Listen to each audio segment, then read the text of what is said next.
They defied the ancient rule. In the galaxy, do not provoke the humans. The first thing I noticed was that the elders had gone quiet. Not the polite kind of quiet that fills a council chamber between speakers. Not the respectful silence that follows a difficult announcement. This was a different kind of quiet entirely. The kind that spreads across a room the way cold spreads across skin. The kind that makes your heart beat a little faster before your brain even understands why. My name is Kael'thas. I am a xenopolitical analyst for the Vortian Collective. I have spent 40 years studying the behavior of civilizations, reading the patterns of galactic history, tracking the rise and fall of alliances with the same careful attention that some beings give to art or faith. I thought I was good at my job. I thought I understood the galaxy. I was sitting in the secondary observation gallery of the High Council chamber on Vortian Prime when the news came through. A priority signal, highest classification, routed through 6 layers of diplomatic encryption, the kind of signal that arrives maybe twice in a generation. I watched Ambassador Selora receive it.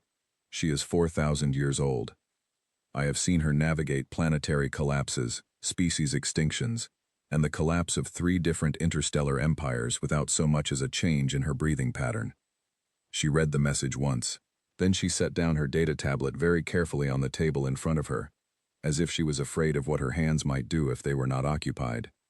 Then she sat completely still for 11 seconds. I counted.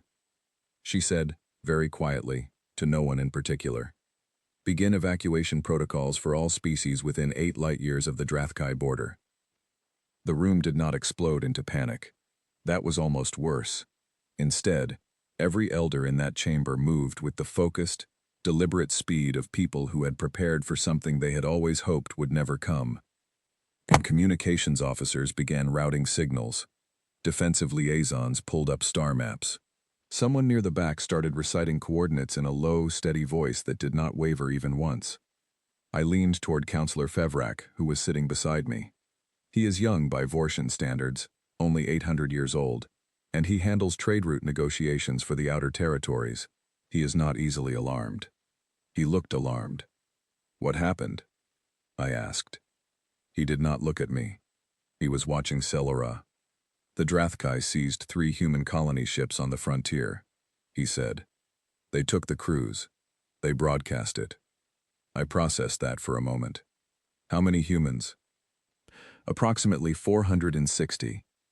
I had covered Drathkai expansionism for the better part of a decade.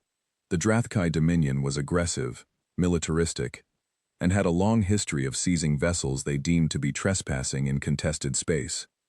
They had done similar things before, to at least 6 other species. It was ugly. It was a diplomatic problem, and it usually ended in long negotiations and eventual release with minor reparations. The Drathkai were bullies, but they were calculated bullies. They understood the cost-benefit of open conflict, or so I had believed. "Why is this different?" I asked. Pevrak finally looked at me. There was something in his expression I had never seen there before. "Because they are human," he said, as if that explained everything. It explained nothing to me. That was the problem. I requested the relevant files that afternoon. Diplomatic History of Human Vortian Relations, Standard. Human Territorial Boundaries, Standard. Record of Previous Human Military Engagements, Standard and Slim. Humanity had been a formal member of the galactic community for just over 600 years, and they had been involved in only a handful of documented conflicts, none of them particularly large by galactic standards. By any objective measure, they were a mid-tier civilization. Young, energetic, spread across perhaps 300 colonized worlds, with a military force that our intelligence offices assessed at somewhere between 380 and 420 active warships. The Drathkai Dominion fielded 12,000. The numbers were not close. None of that explained the quiet in the council chamber. So I did something I had never done before. I submitted a formal request to access the First Contact Classification Archive. These are the sealed records from the earliest period of a civilization's integration into the galactic community. Every species has one. Most are boring. They document first meetings, initial language attempts, early trade agreements, the usual fumbling first steps of a new voice, learning how to speak in a very old conversation. Human first contact files were sealed at level 7. I had never even heard of a level 7 sealing. The highest classification I had ever encountered in my entire career was level 4, and that had been for the records surrounding the extinction of the Catharan, a civilization that had disappeared so completely that most historians now debate whether they ever existed at all. It took me 6 hours and 3 separate authorization requests to even get a response. Then Salora herself contacted me. She did not ask why I wanted the files. She simply looked at me through the comm screen for a long moment with those ancient, tired eyes, and then she said, "You are going to wish you had not asked." She approved the request anyway. I think she believed it was time for someone to know. I think she had been carrying the knowledge alone for too long. The files arrived at midnight. Local cycle. I sat down at my workstation with a cup of warming root tea and a professional curiosity that I fully expected to satisfy within a couple of hours. I was still reading at dawn. The first observer reports were written 603 years ago by a joint diplomatic team from 4 of the oldest galactic civilizations, sent to make contact with a small, blue, water-rich planet circling an ordinary star in an unimpressive spiral arm of the galaxy. The team expected to find what they usually found at that stage of a civilization's development, a species still divided by tribal politics, probably in the early stages of learning to cooperate on a planetary scale, likely eager to make a good first impression on the wider community. What they found was a species that had spent its entire evolutionary history in constant, total competition with everything around it. Not competition in the gentle, ecological sense that most species experience. Something rawer than that. Something that had been ground into the biology and the psychology over hundreds of thousands of years of surviving on a world that was trying, in 100 different ways, to end them. The lead observer, an Etheri named Vaucelan who had conducted 47 first contact missions over a career spanning 2,000 years, wrote in her personal notes that she had never encountered anything quite like it. She described watching a human respond to a sudden physical threat with a speed and ferocity that she said made her instinctively take 3 steps backward before she had consciously decided to move. She wrote, "They do not react to danger the way other species do. There is no freeze. There is no hesitation. Something inside them turns on, like a switch, and whatever was there before simply steps aside." That was page 3. I had not yet touched my tea. By the time I reached the section marked Behavioral Pattern Analysis, Long-Duration Conflict Response, my hands had started to shake slightly. Not from fear, from something harder to name. A kind of slow, dawning recognition of something enormous that I had always been looking at from the wrong angle. Somewhere deep in a building I could not see, on a planet I had never visited, 460 human beings were being held in the dark. And somewhere in that same galaxy, a species that had survived everything its world had ever thrown at it was, at this very moment, waking up to what had been done to its people. I closed the file. I opened it again. I kept reading. There was a word underlined in the margin of one of the older reports, written by hand in the cramped notation style of an observer who had been dead for 5 centuries. The word was circled twice. It said, in old Etheri script, "Remember." I did not understand why at the time. I was beginning to. The second morning after the seizure, I arrived at the council chamber to find that 3 of the Silvari delegation had not come in at all. Their seats were simply empty. The Silvari are a deeply dignified species. They do not miss council sessions. They consider it a near-sacred obligation.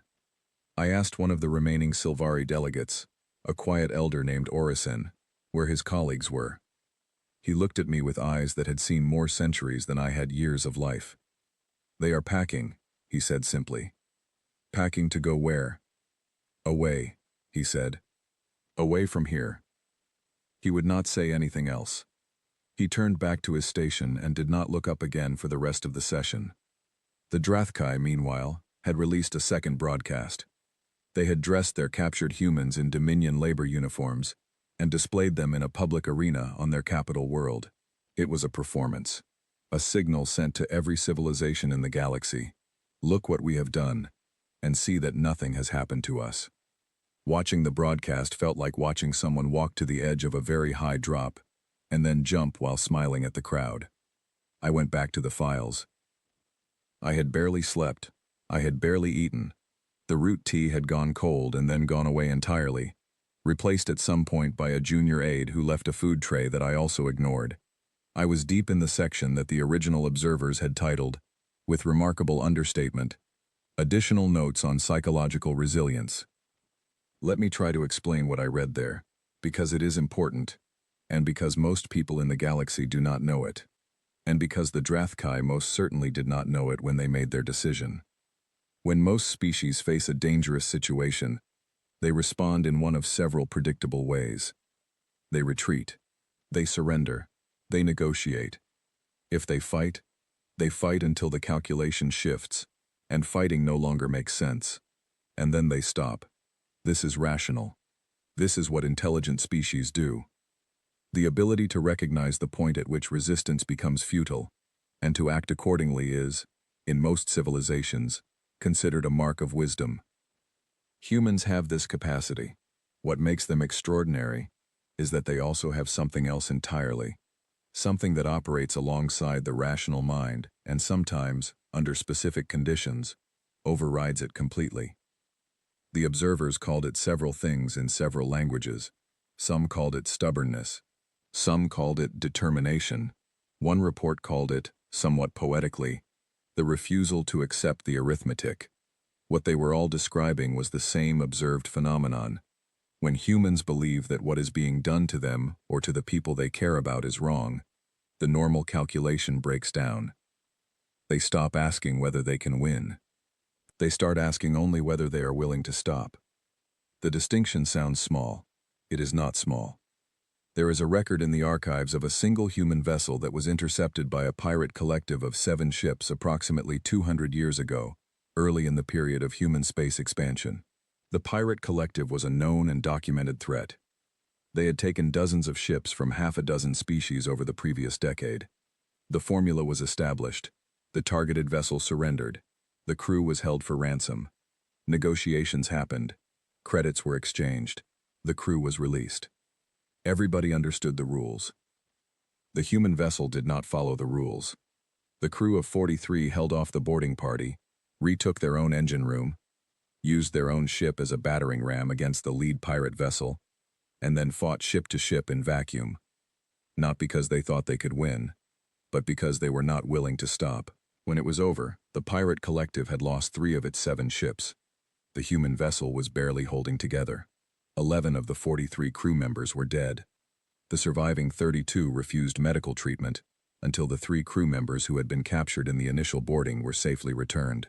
One of the human survivors, when asked by the observer who documented the incident why they had not simply surrendered, reportedly shrugged and said, "They took our people."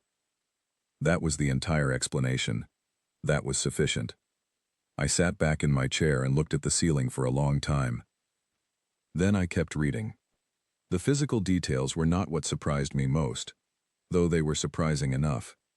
Human biology is a catalog of strange gifts. Their cardiovascular system can sustain enormous physical output for durations that leave most species collapsed and exhausted. They have an internal chemical response to threat and injury that increases their speed and strength and focus at the exact moment those things are most needed.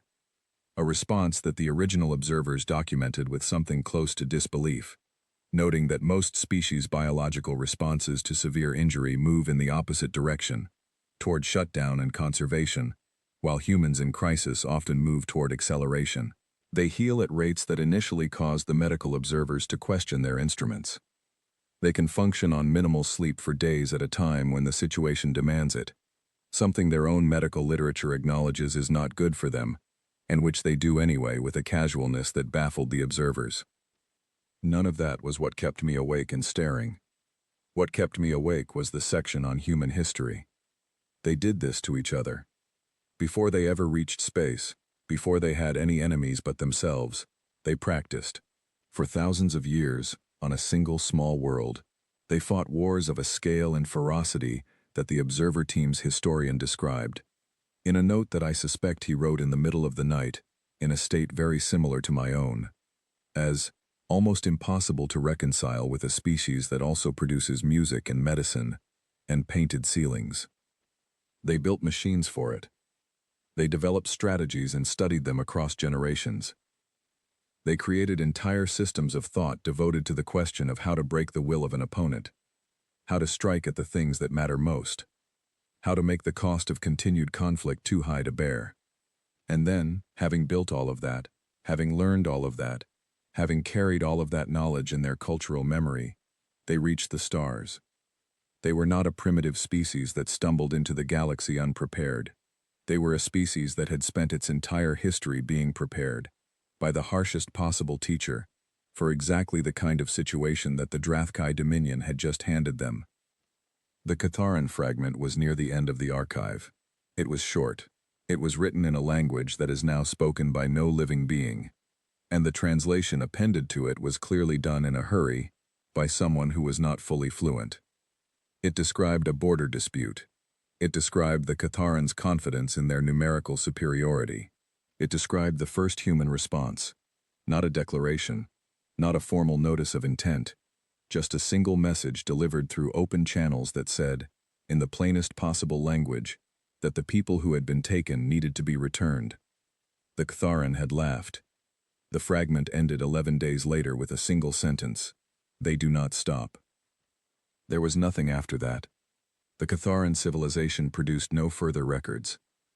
They are gone from the galaxy so completely that the planet they lived on has been reclaimed by forest, and if you traveled there today, you would find nothing but trees and silence. I closed the archive. I sat in my quiet office on Vorshan Prime, and I thought about 460 humans held in a Drathkai facility, and I thought about the Drathkai High Command, who had reviewed the same intelligence reports I had once reviewed, and reached the conclusion that this was a manageable diplomatic situation. My comm unit chimed, a message from the Terran Diplomatic Corps, routed through the standard interspecies channel.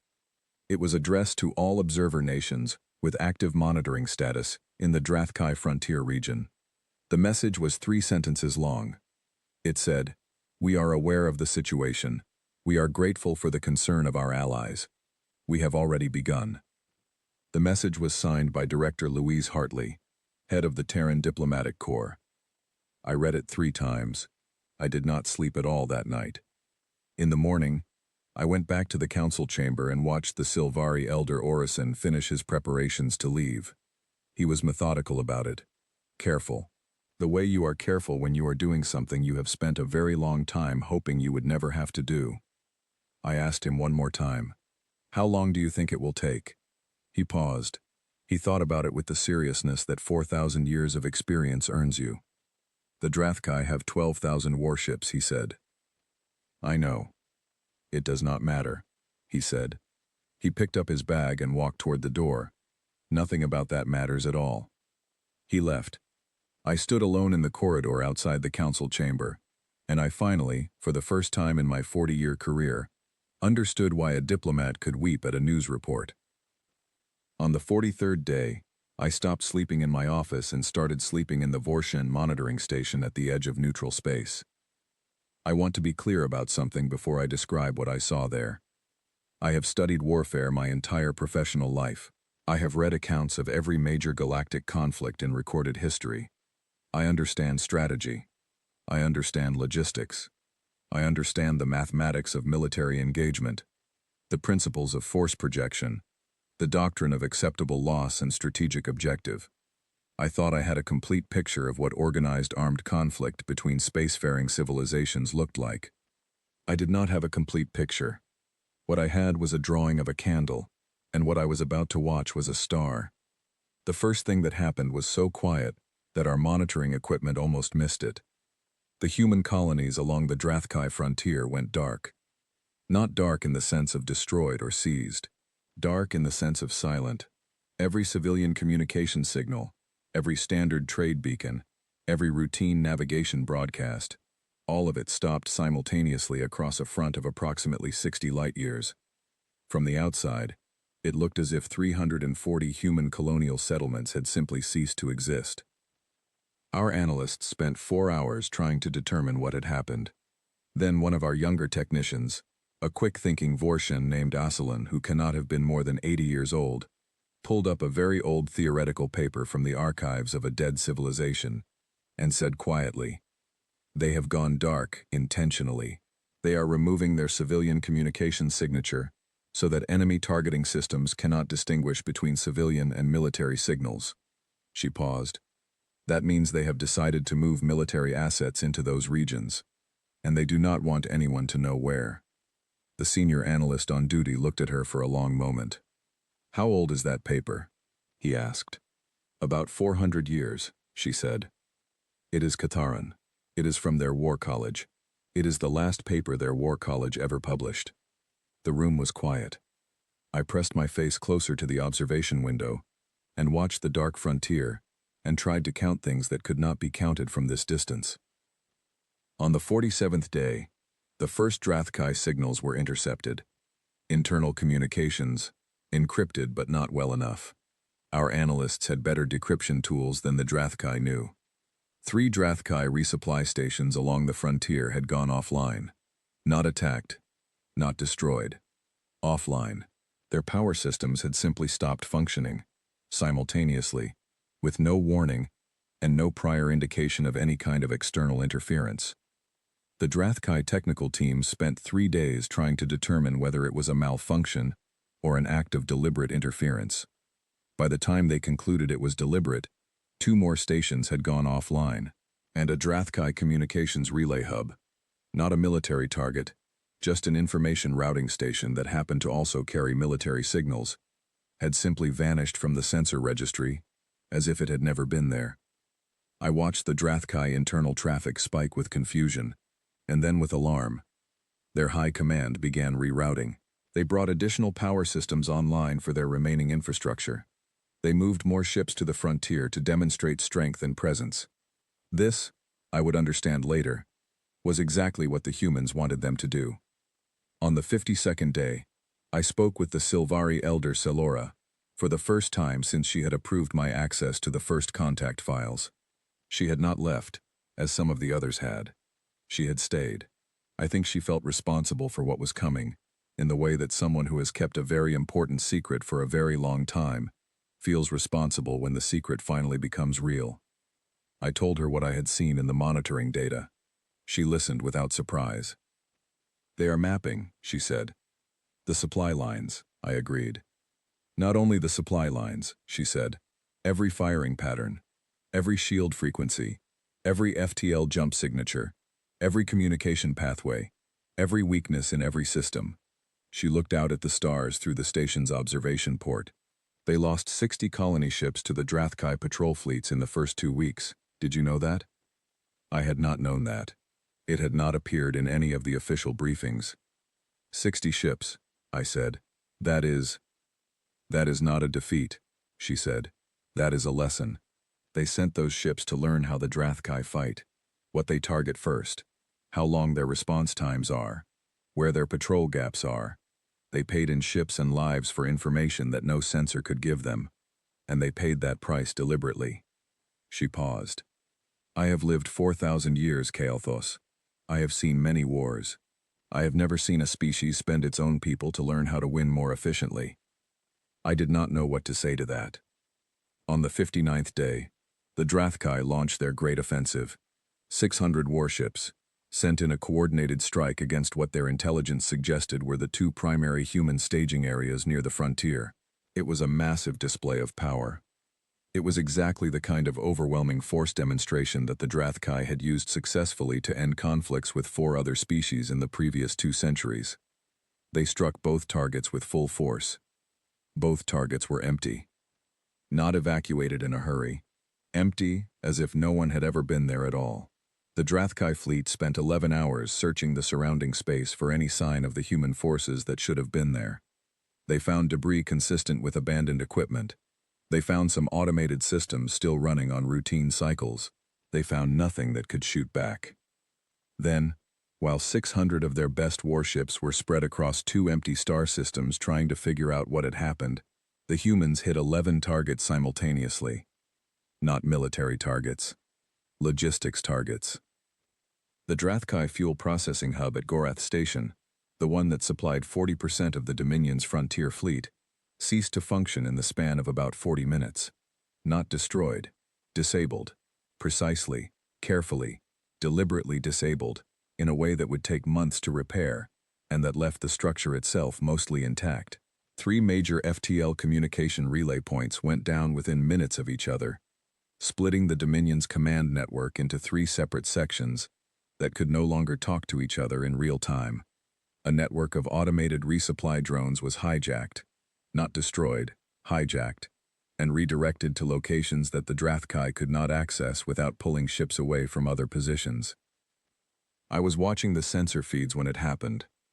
I watched the Drathkai's vast frontier fleet, 12,000 warships, the single largest military force in this sector of the galaxy, simply stop being able to function as a coordinated unit. They still had the ships, every single one of them. They still had the weapons, the crews, the fuel that was already in their tanks. Nothing had been destroyed. Nothing had been lost in any conventional military sense. They just could not move. They could not talk to each other. They could not resupply. They could not coordinate. In one afternoon, the largest military force in the sector had been turned into 12,000 separate, isolated problems. I sat down very slowly in my chair and stared at the display for a long time. Selin, the young analyst, came and stood beside me. She was looking at the same data. "They did not fight the fleet," she said, mostly to herself. "No," I agreed. "They fought everything that lets the fleet be a fleet," she said. I nodded. I thought about the first contact files. I thought about the paper from the Catharan War College. I thought about a species that had spent thousands of years fighting every kind of war there is, on a single world, against itself, learning every lesson the hard way, keeping every piece of knowledge and passing it forward to the next generation, and the next, and the next, until the civilization that reached the stars carried inside it 600 centuries of accumulated understanding of exactly this. Exactly this. Single question. How do you break something much larger than yourself? You do not break the thing itself. You break everything the thing depends on. On the 63rd day, I was approached in the corridor outside the monitoring room by someone I did not recognize. He was wearing the plain, unranked uniform of a human liaison officer, which meant he was attached to one of the small diplomatic observer teams that had been stationed at Vorshan facilities since the beginning of the crisis. He was young by human standards, I thought, perhaps 30 of their years, perhaps a little more, dark-skinned, medium height, with the particular kind of posture that I had started to recognize in military personnel regardless of species. Very still when still, very precise when moving. He introduced himself as Sergeant Nathan Okafor, assigned to the Human Observer Liaison Team. He said he had been asked to introduce himself to the senior analysts and make himself available for questions. I asked him the only question I had been thinking about for 63 days. "Are you afraid?" I said. He thought about it. He was not dismissive. He considered the question as if it deserved a real answer. "Every day," he said. "Yes." "But you continue," I said. "Yes," he said. I waited to see if there was more to it. He seemed to think about whether to elaborate. Then he said, "We are more angry than we are afraid. That helps." A pause. "We do not always do well when we are angry and afraid at the same time. It is something our people know about ourselves." I thought about the Catharan War College paper. I thought about the fragment that ended mid-sentence. "I think I understand," I said. He nodded politely, but I could see in his expression that he did not think I understood at all. And looking back now, knowing everything I know, I believe he was right. I did not understand yet. Not fully. Not the most important part. That part was still coming. On the 71st day, the Drathkai High Command sent a communication to the Terran Diplomatic Corps requesting to open negotiations. Director Hartley responded within 6 hours. She accepted the opening of talks, she said, with one condition. The condition was not territorial, not financial, not military. It was 9 words long. It said, "The people you took must be home first." The Drathkai High Command, according to the intercepted internal communications I reviewed later, spent 3 days arguing about whether this was a trap. It was not a trap. It was a requirement. It was, in fact, the only requirement that had ever mattered to begin with. Everything else, every disabled station, every isolated fleet, every severed communication line, had been in service of 9 words. They took our people. I went back to the archives that night. I pulled up the original First Contact report. I found the section I had read on my first night with the files, the part that had made my hands shake. There was a line I had underlined without realizing I had done it. I do not remember underlining it. But there it was, in my own notation ink, a single sentence from the observer named Vossislan, written 600 years ago after weeks of careful study. She had written, "I do not think they are dangerous because they are strong. I think they are dangerous because, under the right circumstances, they do not stop." Underneath it, in the same ink, apparently written in the same sitting and then almost immediately crossed out, as if the writer had second-guessed herself, were 4 more words. The crossing out was thin enough that I could read through it. It said, "Pray for the Drathkai." The prison ships were called processing vessels in the official Drathkai fleet registry. I learned this detail from the unredacted after-action report that was shared with Vortian observers 3 days after the human boarding teams went in. That report was written in the flat, careful language of military documentation, the kind of language that is designed to carry information without carrying emotion, because the people who write those reports understand that if they let the emotion in, they will not be able to finish writing. I read it in one sitting. I did not speak to anyone for several hours afterward. I am not going to describe in detail what those 460 people had experienced in their 93 days of captivity. It is not necessary, and it is not my story to tell in that way. What I will say is that the team that went in to bring them home, 41 human special operations personnel, trained for exactly this kind of operation, held their professional composure throughout the entire 17-hour extraction process. Every one of them did their job. Every one of them kept it together until every single one of the 460 was confirmed safe and accounted for, and aboard the extraction ships. The after-action report noted, in its careful, flat language, that psychological processing support was required for all extraction personnel following the completion of the operation. It noted this in the same tone used to note that ammunition supplies had been replenished and fuel reserves topped off. Required maintenance, standard procedure, the expected cost of doing the work. I thought about Sergeant Okafor's words. We do not always do well when we are angry and afraid at the same time. I thought about 41 people holding themselves together, by will alone, for 17 hours, because the job was not done yet and people were counting on them. And then, when it was done, and the counting was over, and everyone was home and safe, only then, only in that moment, letting it out. I found that more remarkable than anything in the tactical reports. On the 88th day, the Drathkai High Command formally transmitted surrender documentation through the neutral channel maintained by the Vortian Collective. I was in the communications room when it came through. I had started living there, essentially. I slept in the monitoring station. I ate at my workstation. The young analyst Asselin had started bringing me food at regular intervals, which I suspect was on the instruction of someone more senior who was worried about my basic functioning. The surrender document was 60 pages long. It covered territorial concessions, fleet decommissioning schedules, reparation structures, and about 40 other things that I would normally have found enormously interesting from a political analysis perspective. Director Louise Hartley's response was 14 pages.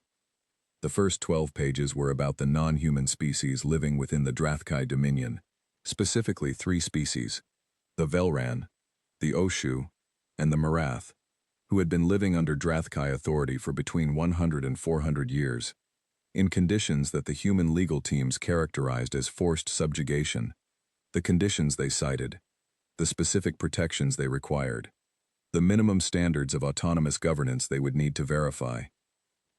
12 pages about 3 species that had no formal alliance with humanity, 3 species that had never signed a treaty with the Terran government, Three species whose situation had nothing to do, in any direct military or political sense, with the original seizure of the colony ships. Humanity was negotiating on their behalf anyway. I remember staring at that document and trying to fit it into every analytical framework I had ever used to understand how civilizations behave, and finding that none of them worked. In my 40 years of experience, I had never seen a victorious power negotiate for the benefit of people who were not their own. Not once. Not in any recorded history that I had access to. I brought it to Silora. She was not surprised. She read the document and nodded slowly, as if this confirmed something she had already known. Why? I asked her. They gained nothing from this. They were already winning. The Drathkai were already surrendering.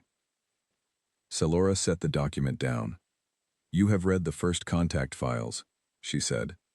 Yes. Then you read the behavioral pattern section. Yes. What did it say about the values humans apply to conflict?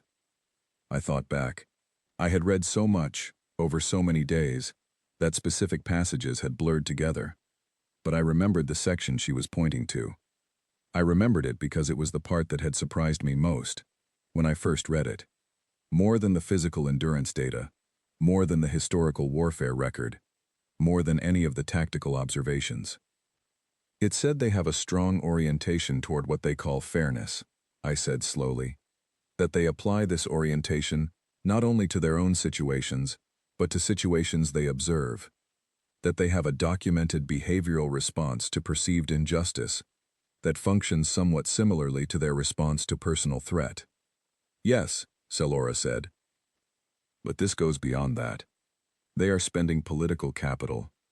They are taking on an obligation that will cost them resources and time, and diplomatic complexity for years, for three species they barely know.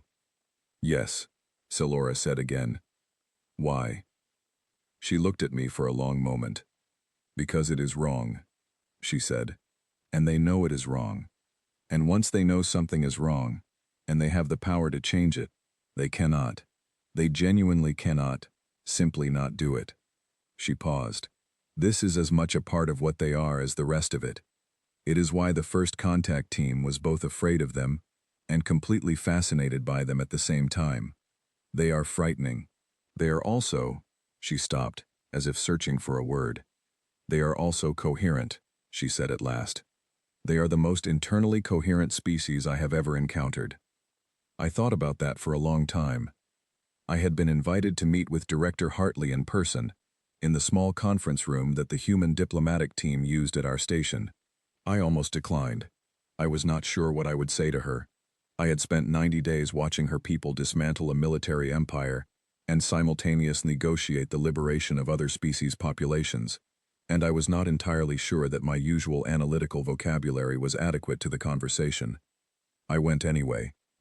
She was a small woman, shorter than I expected, with gray-streaked dark hair, and the kind of stillness about her that you see in people who have spent decades making very high-stakes decisions and have learned how to carry that weight without letting it show on the surface.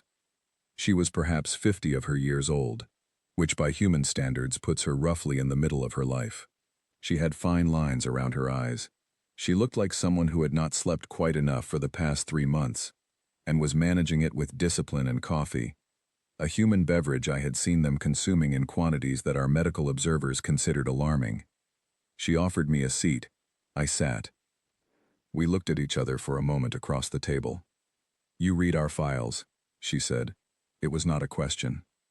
Yes, I said. All of them? As many as I was permitted access to. She nodded. She did not seem bothered by this. She wrapped both hands around a cup of that dark beverage and looked at me with a directness that I had come to associate with human communication. The way they make eye contact without the elaborate social modulation that most other species use to indicate hierarchy and intent. You have questions, she said. Many, I said. But I will ask only one. She waited. The rule, I said. The ancient prohibition. The one that every elder species knows, and no one writes down. Did you know about it? She smiled.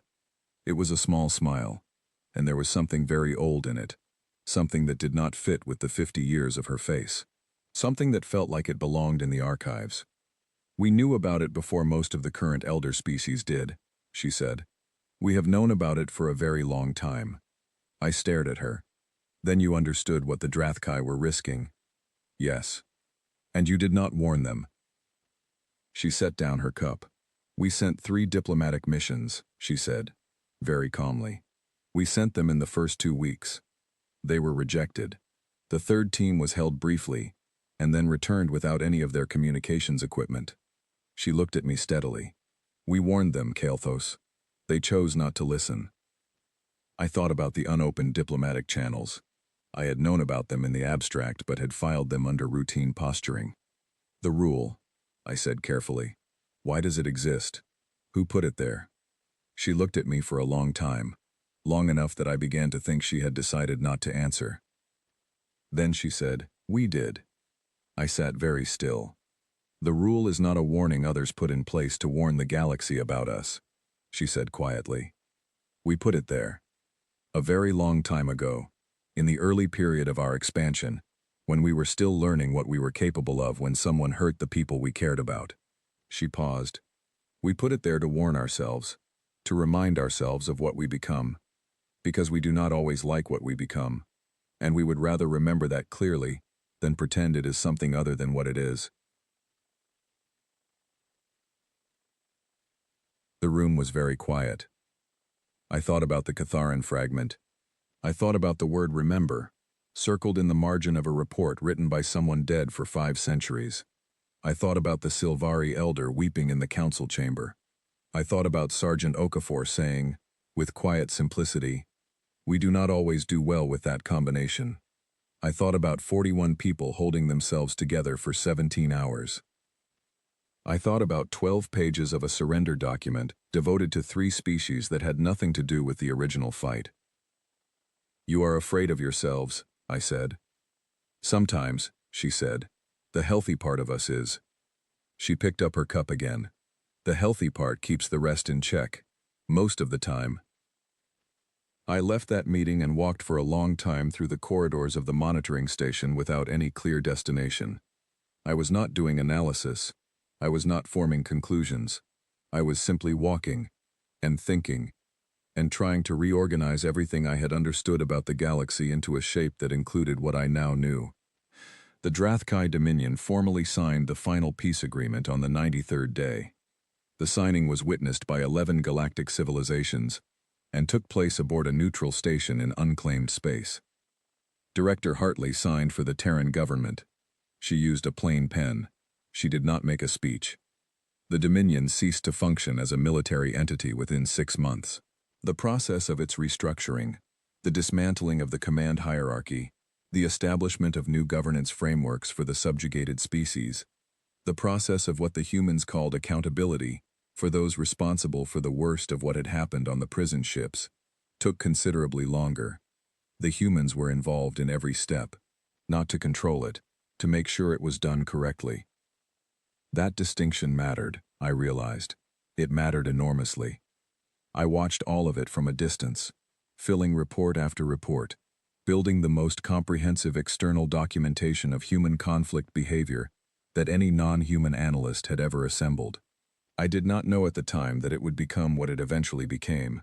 I was simply writing what I saw because writing was how I processed things, and I had seen more than I knew how to process in any other way.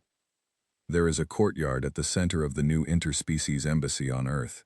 I know this because I stood in it on the first day the building was opened to foreign diplomatic personnel, 6 months after the peace agreement was signed and 14 months after Selora had wept in the council chamber. Earth was not what I expected.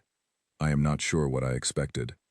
After everything I had read, after everything I had watched from monitoring stations and data feeds and intercepted communications, I think part of me had constructed something in my mind that matched the archives, something harder, heavier, built for endurance and conflict, a world that looked the way the species felt.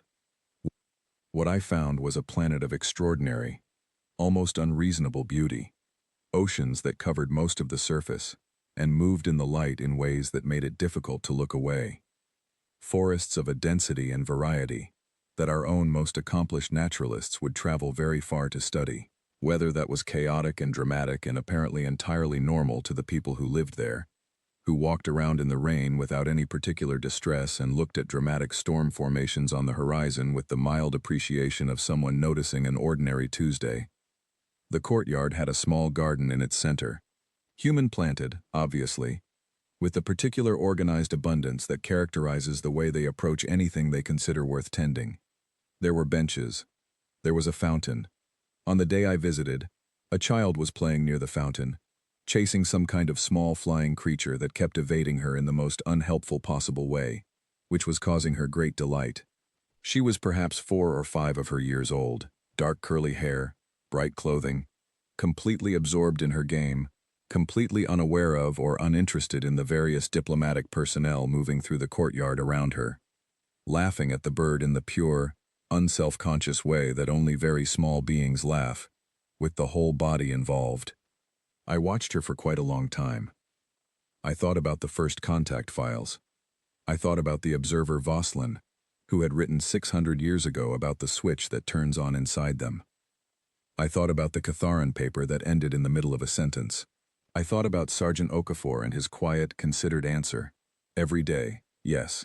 I thought about 41 people in a dark corridor, holding themselves together for 17 hours because the job was not done. I thought about 12 pages about 3 species. I thought about a rule, written not to warn the galaxy, but to warn themselves. I watched the child chase the bird around the fountain, laughing, and I thought about everything she carried inside her without knowing it. Every 10,000 years of her species' history, every lesson learned the hard way and kept and passed forward, every capacity for ferocity and endurance and stubbornness, and the refusal to accept the arithmetic that lived in her biology and her culture and the stories her people told themselves about who they were. She tripped on the edge of the fountain and sat down hard on the courtyard stones. She looked surprised. Then she looked at her hands, which were scraped and slightly red from the fall. She got up. She looked around to see if anyone had noticed. She brushed off her hands. She looked back at the bird, which had landed on the edge of the fountain, and was watching her with what I can only describe as professional interest. She grinned. She went back to the game. I stood there in the garden of the interspecies embassy on the planet called Earth, and I felt something that I did not have a name for in Vorshen. I had to reach for a human word that I had learned from the diplomatic briefings, a word that describes an emotion they apparently value quite highly. The word is gratitude. But it does not fully cover what I felt. It was more specific than that. It was the particular relief of someone who has discovered that the most powerful thing in the room is also, under the right conditions, on your side. I went back to my station that evening and I began writing the document that would eventually become the official galactic record of the conflict, the most complete analysis of human military and diplomatic behavior ever produced by an external observer. I worked on it for 4 months. I revised it 11 times. My junior aide Asselin read every draft and told me with considerable candor which parts were insufficiently clear, which was most of them on the first pass. When it was done, I submitted it to the Vorshen Council with a request that it be distributed to every diplomatic academy in the galactic community. The request was approved within 2 days, which in Vorshen bureaucratic terms is essentially instantaneous, the equivalent of someone setting aside whatever they are doing and running. I titled the document, The Rule, an annotated history of why it exists. I spent a long time thinking about the first line. I wanted it to be accurate. I wanted it to be useful. I wanted whoever read it, young analyst, ancient elder, new civilization just beginning to look out at the stars and wonder what it would find there, to understand immediately what kind of document they were reading and what it would require of them. In the end, I wrote, I was wrong about everything, and I am fortunate to have survived being wrong. It remains the truest thing I have ever written. 3 new species petitioned to ally with the Terran government within a year of the conflict's end, not for military protection, not for resource agreements or territorial arrangement. Their petitions, which I read in full because it is my job to read things in full, said essentially the same thing in 3 different languages. One of them, the Marath, who had been living under Drathkai authority for 400 years before the human negotiators put 12 pages of text on a table and said this is not acceptable. Put it most simply, their ambassador said, "We want to be on the same side as people who fight like that for strangers." Director Hartley's response to all three petitions was the same: a handshake, a meal invitation, a welcome. Not a victory speech, not a list of conditions, not a strategic assessment of the alliance value. A meal. The way you welcome someone into your home. I think about that sometimes. I think about it when I look at the document I wrote and the word gratitude that I had to borrow because Vorshin does not have one quite like it. I think about the courtyard and the child and the bird, and the way she got up from the fall without crying and went straight back to the game. I think about Selora saying they are coherent. I think about what that means, fully, that the ferocity and the 12 pages and the meal invitation are not contradictions. They are the same thing. They are, in fact, the same sentence, said in different registers. We will fight for what matters. We will not stop until it is right, and when it is right, we will sit down and eat together. The rule is still there. It is still not officially written anywhere in the formal galactic record. It is still passed between elder diplomats in quiet corridors, still whispered at the ends of long council sessions, still carried in the institutional memory of every civilization old enough to remember why it matters. But I wrote it down, officially, for the first time, in the appendix of my document, in plain language that every species using the common galactic translator could read. I wrote, "Do not provoke the humans, not because they are cruel, not because they are bloodthirsty, not because they cannot be reasoned with or negotiated with or befriended. Do not provoke them because, when you harm the people they love, they will not stop. Not for exhaustion, not for mathematics, not for the arithmetic of winnable versus unwinnable. They will not stop. And when it is over, when every person they came for is home and safe, they will turn to you and offer conditions of peace that include protections for people you never even thought to protect. And you will have to sit with the understanding that the most dangerous thing you could have done was make them angry, and the second most dangerous thing was making them sad." I paused there for a long moment before writing the last sentence. Then I wrote, "The difference between those two things is the difference between losing and being forgiven, and you should know, before you make any decisions, that they are capable of both." That is where the document ends. Sergeant Nathan Okafor, the last time I saw him before his team rotated back to the Terran frontier, shook my hand in the human style and told me that his grandmother would have liked me. I did not fully understand the compliment at the time, but I have thought about it often since, and I think it was one of the finest things anyone has ever said to me. The galaxy is quieter now. Not permanently, not forever. The galaxy is never quiet forever. But for now, in this moment, in this particular arrangement of stars and civilizations, and carefully maintained diplomatic channels, it is quieter. And somewhere in a courtyard in the embassy district of a water-blue planet circling an ordinary star, a child with dark curly hair is probably still chasing something that keeps evading her, laughing, falling down, getting up, going back. I find that, all things considered, immensely reassuring.